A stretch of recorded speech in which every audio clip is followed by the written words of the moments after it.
ये भाई बहन, आज की रोटी की घर सदस्य व्यक्तियों के लिए यीशु ख्रिस्तांची मधुर नावाचे सप्रेम नमस्कार। आज की दिनांक 15 नोव्हेंबर 2024 शुक्रवार।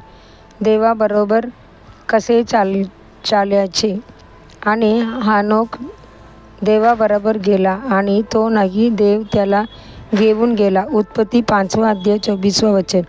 एक दिवस माझ्या मनात एक प्रश्न उठला, आपण कोणासारखे होऊ इच्छिता? संदेष्ट यापैकी याजक, राजा व देवाचे शास्त्रात देवाचे पवित्रेत तुम्ही कोणासारखे होऊ इच्छिता? जेव्हा हे विचार आले माझे मनात, मी थोडा वेळ विचार केला आणि मी बाह्य आत्मा दिशेने होते। हनोक देवाचे माणसासारखे हनोक देवाबरोबर चालले। आम्ही त्यांच्याबद्दल फक्त 3 ठिकाणी वाचतो, स्तोत्र आणि देखू 8 श्लोक। पण आपल्या आयुष्यात एक आव्हान आहे।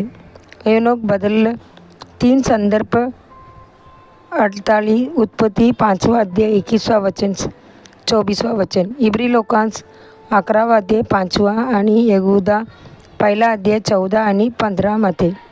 हनोक नाव म्हणजे जो पवित्र आहे। पवित्र शास्त्र म्हणते त्याचे नाव म्हणून तो आहे। 1 सामुएल 25 अध्याय 25 वचन मते प्रत्येक नाव शास्त्रात आत्मिक अर्थ आहे। हनोकच्या नावावर आम्ही समर्पण पाहतो आणि विभक्त जीवन आपण पाहू शकलो की तो देवाला समर्पित आहे।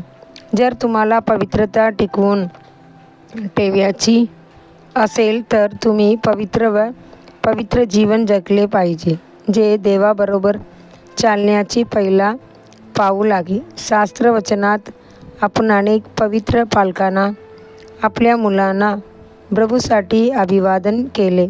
1 सामुएल 1 अध्याय 11 वचन, याजकांनी त्यांची मुलांना पवित्र केल्यासाठी याजकगण एकजोडे आम्हाला 40 अध्याय 15 वचन, जेरुसलेम चर्च समर्पित होतेसाठी देवाचे गौरव। 1 राजे 8 अध्याय 63 वचन, आपण देखील सगळं त्यांचे स्वतः जायच्या नावाचे आणि त्यांच्या सन्मानार्थ पवित्र्याची। जरी हनोक नावाचे अर्थ असा आहे, तमिळमध्ये तेरे प्रभूकडे पाहणारा म्हणून अर्थ लावता येते। देव तुमच्यावर आपले डोळे दुर्दृष्ट करण्यासाठी आणि त्यांची प्रत्येक शब्द ऐकण्यासाठी देखील कॉल करीत आहे। प्रभू म्हणतो, माझ्याकडे लक्ष द्या आणि तारण पृथ्वीवरील सर्व सभुष्टात राहा।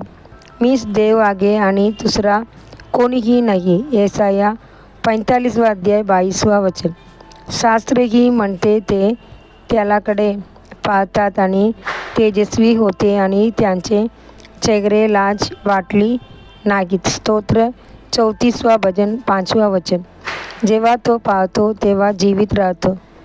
हन्ना 21 अध्याय 8 वचन, स्तोत्रकर्ता म्हणतो, मी डोंगरावर माझे डोळे उंचावून दाखीन, कुठून मला मदत होते? परमेश्वरा स्वर्ग आणि पृथ्वी निर्माण केली।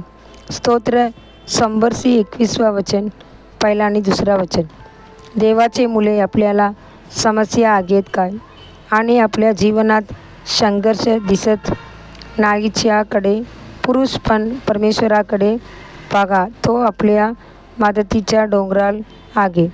पुढील ध्यानासाठी वचन, आपल्यावर दया करेपर्यंत आपल्या देवाची प्रार्थना ऐक। स्तोत्र 123 अध्याय 2 वचन, दिवसासाठी बायबल वचन, सकाळी एजेकिएल 1 अध्याय 2 अध्याय, संध्याकाळी इब्री लोकांस 11 अध्याय 1 आणि 1 वचनचे 19 वचन। धन्यवाद वचन।